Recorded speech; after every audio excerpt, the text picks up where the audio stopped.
Welcome to this new Thrive Architect tutorial in which I'm going to show you how the undo and redo options work and how you can use the revision manager in order to revert changes that you've made on your pages or posts.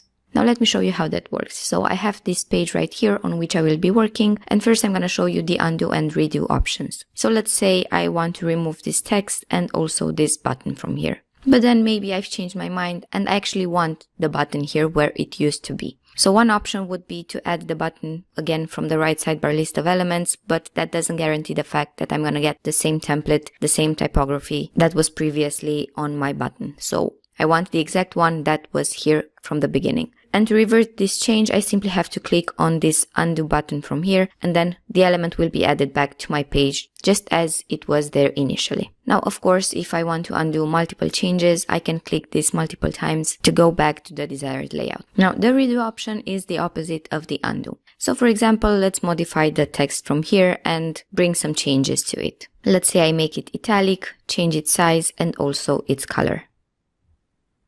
So now it looks like this. But then maybe I'm undecided between this color and the previously existing one. What can I do is first undo my latest change, which will take me back to my initial color. But then I can redo the action and go back to my second color and just switch in between them to decide which one goes better with my page. In both cases, you will see the change directly in the editor. Now let's save the page and let's see what happens if you wish to undo something that has already been saved. So for that, you cannot use the undo option anymore, and you can also not use the redo option. As you can see, both of them are not clickable. So the only thing you can do is use the revision manager. This is the moment when this comes into handy. So the revision manager basically allows you to restore a previous version of your page. And once you click on it, you will notice this pop-up, which is displaying the changes that you've made while working on your page. So you basically have the possibility to restore your page to a previous version. So let's say I want to go back to my initial page, the one that I had at the beginning of this video. So I'm gonna ignore the changes that I've made recently to my page, and I'm just gonna go to the revision that I know it had my initial page. And there you have it. This is the page that I was initially working on and which I was able to get back even though I've saved the changes that I've made in the previous steps.